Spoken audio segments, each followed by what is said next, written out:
तुमने भी बोला है नेक्स्ट मंथ से पक्का सेव करूंगा, और फिर नेक्स्ट मंथ आया, सैलरी आई और सेव नहीं हुआ। फिर तुमने बोला इस मंथ थोड़ा ज़्यादा खर्चा हो गया, नेक्स्ट मंथ से डेफिनेटली सेव करूंगा। फिर नेक्स्ट मंथ आया, फिर वही साइकिल रिपीट। अब एक अनकंफर्टेबल सवाल, अगर मैं तुमसे पूछूं लास्ट 5 साल में तुमने कितनी बार बोला है कि नेक्स्ट मंथ से सेव करूंगा, सच में याद है या आदत पड़ गई है बोलने की? अगर 5 साल पहले तुमने सिर्फ 5,000 रुपये हर महीने इन्वेस्ट किए होते तो आज तुम्हारी लाइफ अलग होती या नहीं?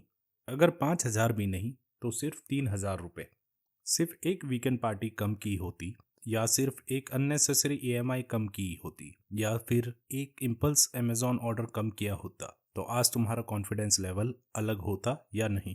ये वीडियो सेविंग के बारे में नहीं है, ये वीडियो तुम्हारे एक्सक्यूजेस के बारे में है, ये वीडियो तुम्हारी आइडेंटिटी के बारे में है, और शायद ये वीडियो तुम्हारी लाइफ का टर्निंग पॉइंट भी हो सकती है। आज हम बात करेंगे उस सेंटेंस की जो मिडिल क्लास इंडिया को फाइनेंशियली एवरेज बनाए रखता है, नेक्स्ट मंथ से सेव करूंगा। चलो शुरू करते हैं। Part 1, reality check. Chapter 1, salary day illusion.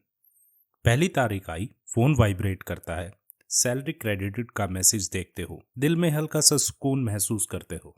1-2 second के लिए पावर फील होती है, तुम सोचते हो अब सब कंट्रोल में है। फिर क्या होता है?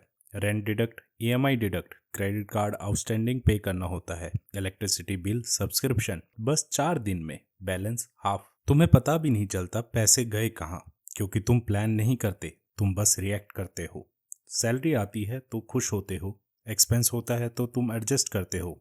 Saving next month. तुम गरीब नहीं हो, तुम डिसऑर्गेनाइज्ड हो, डिफरेंस समझो। Chapter 2, weekend lifestyle trap. Monday से फ्राइडे सिर्फ काम, स्ट्रेस, बॉस का प्रेशर, ट्रैफिक, टारगेट, फिर सैटरडे आता है और तुम डिजर्व करते हो रिलैक्सेशन, राइट? तो तुम बाहर जाते हो, कॉफी 300 रुपए की, डिनर 1200 रुपए का, कैब 450 रुपए की, ऑनलाइन ऑर्डर 799 का। छोटा सा एक्सपेंस है। हर वीकेंड छोटा सा एक्सपेंस महीने में 6 से 8 हज़ार रुपए खा जाता है, साल में 70 से 80 हज़ार, 5 साल में 3 से 4 लाख रुपए। और तुम बोलते हो सेव करने लायक इनकम ही नहीं है, सच में या डिसिप्लिन नहीं है? Chapter 3, social comparison poison. Instagram खोलो, स्कूल फ्रेंड गोवा ट्रिप पे गया हुआ है, ऑफिस कलीग ने नई कार ली, कजन ने नया आईफोन, तुम्हारा ईगो हल्का सा पिंच हुआ। तुम बोलते हो मैं पीछे नहीं रह सकता, और वहीं से शुरुआत होती है ईगो स्पेंडिंग की। तुम जरूरत के लिए नहीं खरीदते, तुम इमेज के लिए खरीदते हो। मिडिल क्लास की सबसे डेंजरस लाइन पता है क्या है? लोग क्या कहेंगे। सेविंग इनविजिबल होती है, स्पेंडिंग विजिबल होती है, इसलिए तुम स्पेंडिंग चूज करते हो। Chapter 4, dopamine loop. जब तुम ऑर्डर प्लेस करते हो, जब डिलीवरी आती है, जब न्यू गैजेट ओपन करते हो, तुम्हें एक छोटा सा हाई मिलता है, डोपामीन, टेम्परेरी एक्साइटमेंट। पर सेविंग बोरिंग है, इन्वेस्टमेंट बोरिंग है, एक्सेल शीट बोरिंग है, इसलिए तुम पोस्टपोन करते हो। तुम एडिट हो एक्साइटमेंट के, और एडिटेड इंसान फ्यूचर के बारे में नहीं सोचता, वो सिर्फ नेक्स्ट हिट के बारे में सोचता है। चैप्टर 5, इनकम कम है, एक्सक्यूज। चलो मान लिया इनकम कम है, पर सवाल यही है, इनकम बढ़ने के बाद भी तुम क्या सेव करोगे? सच बोलो, या लाइफस्टाइल अपग्रेड करोगे? Better phone, better flat, better कपड़े, बेटर रेस्टोरेंट्स। इनकम बढ़ रही है पर सेविंग जीरो ही है, क्योंकि प्रॉब्लम इनकम नहीं है, प्रॉब्लम सिस्टम है और आइडेंटिटी भी। इंडिया में करोड़ों लोग होंगे जो 50,000 से 1 लाख रुपए कमा रहे हैं, फिर भी वह पे चेक टू पे चेक ही जी रहे हैं। क्यों? क्योंकि उन्होंने कभी डिसाइड ही नहीं किया कि सेविंग नॉन नेगोशिएबल चीज है। Part 2, root cause. अब सरफेस से अंदर चलते हैं। बिहेवियर के पीछे साइकोलॉजी होती है, और साइकोलॉजी के पीछे फियर। चैप्टर 1, प्रेजेंट बाइस। हमारा ब्रेन फ्यूचर को सीरियसली नहीं लेता। आज का प्लेजर स्ट्रॉन्ग लगता है, फ्यूचर का पेन वीक लगता है, इसलिए आज हम पिज्जा चूज करते हैं और फ्यूचर की डायबिटीज को इग्नोर करते हैं। आज ईएमआई चूज करते हो, फ्यूचर में स्ट्रेस इग्नोर करते हो। तुम सोचते हो फ्यूचर वाला मैं हैंडल कर लेगा, पर फ्यूचर वाला मैं भी तुम ही हो, और वो भी यही बोलेगा नेक्स्ट मंथ से सेव करूंगा। Chapter 2, middle class mindset. बचपन से सुना है पैसे पेड़ पे नहीं उगते, एंजॉय कर लो जब तक हो सके, लाइफ का क्या भरोसा। ये सब लाइन सबकॉन्शियस माइंड में बैठ चुकी हैं।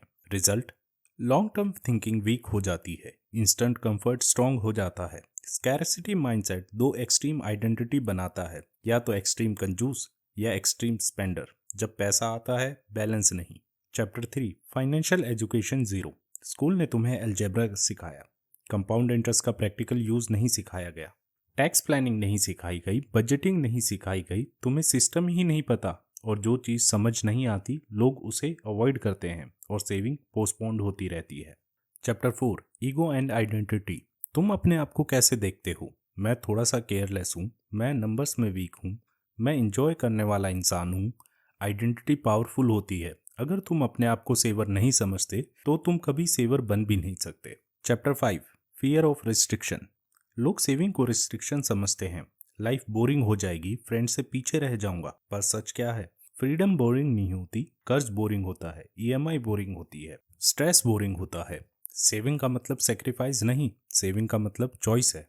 Part 3, consequences. अब इमेजिन करो 5 से 10 साल बाद तुम 35 या 40 के हो गए। सेविंग मिनिमल, इमरजेंसी फंड नहीं है, पेरेंट की उम्र बढ़ रही है, बच्चों की फीस भी बढ़ रही है, मेडिकल कॉस्ट भी, और जॉब मार्केट अनस्टेबल है। अब क्या फील हो रहा है? Pressure, anxiety, compression, relationship tension, financial stress marriage को तोड़ देता है, सेल्फ रिस्पेक्ट को तोड़ देता है। तुम अपने आप से नाराज हो जाते हो, काश 5 साल पहले स्टार्ट किया होता। और सबसे पेनफुल चीज, तुम्हें पता होता है कि तुम कर सकते थे लेकिन तुमने पोस्टपोन्ड किया। इमेजिन करो 2 वर्जन। वर्जन ए जिसने हर महीने 20% इन्वेस्ट करा, वर्जन बी हर मंथ जिसने सिर्फ नेक्स्ट मंथ बोला। 5 साल बाद वर्जन ए काम है, वर्जन बी स्ट्रेस में। डिफरेंस सिर्फ डिसीजन, बस डिसीजन। Part 4, turning point. एक दिन आता है जब तुम थक जाते हो एक्सक्यूज देते देते, जब तुम महसूस करते हो प्रॉब्लम पैसा नहीं, प्रॉब्लम मैं हूँ। ये एहसास पेनफुल होता है पर पावरफुल भी। तुम डिसाइड करते हो, मैं अब वो इंसान नहीं हूं जो पोस्टपोन करता है, मैं अब वो इंसान हूं जो एक्शन लेता है। Identity shift. सेवर बनना पड़ता है पहले, फिर सेविंग स्टार्ट होती है। तुम एक रूल सेट करते हो, सैलरी आएगी पहले सेविंग कटेगी, बाकी बची हुई सैलरी में से खर्चा। ना कि उल्टा। इमोशनली तुम फ्यूचर को रिस्पेक्ट करना शुरू कर देते हो। Part 5, practical action plan. अब सिस्टम। स्टेप 1, 30 दिन का रीसेट। हर एक्सपेंस लिखो, छोटा हो या बड़ा, अवेयरनेस शॉक देती है। Step 2, fix saving percentage decide करो, मिनिमम 10%, चाहे सैलरी 5,000 हो या 50,000, non negotiable. Step 3, auto transfer next day of salary, manual नहीं ऑटोमेटिक, ये तुम्हारी सेविंग पोस्टपोन नहीं होने देगी। स्टेप 4, इमरजेंसी फंड बिल्ड करो, 6 मंथ मंथली एक्सपेंस जिसमें कवर हो जाए। Step 5, invest in simple index fund, complication को अवॉइड करो और इन्वेस्टिंग स्टार्ट करो। Step 6, weekend spending cap fix, cash envelope method use करो ताकि इमोशनल स्पेंडिंग ज्यादा ना हो।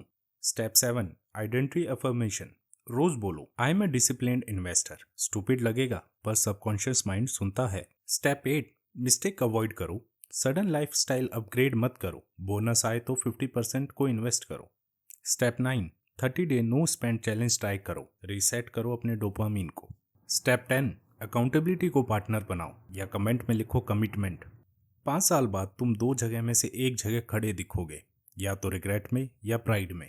चॉइस आज है, नेक्स्ट मंथ नहीं, आज। अगर तुम ये वीडियो एंड तक देख रहे हो तो शायद तुम रेडी हो, तो डिसाइड करो कि आज से मैं सेविंग स्टार्ट करूंगा। और याद रखना, फ्यूचर तुम्हें थैंक करेगा या ब्लेम करेगा, ये तुम पर ही है, क्योंकि डिसीजन तुम्हारा है।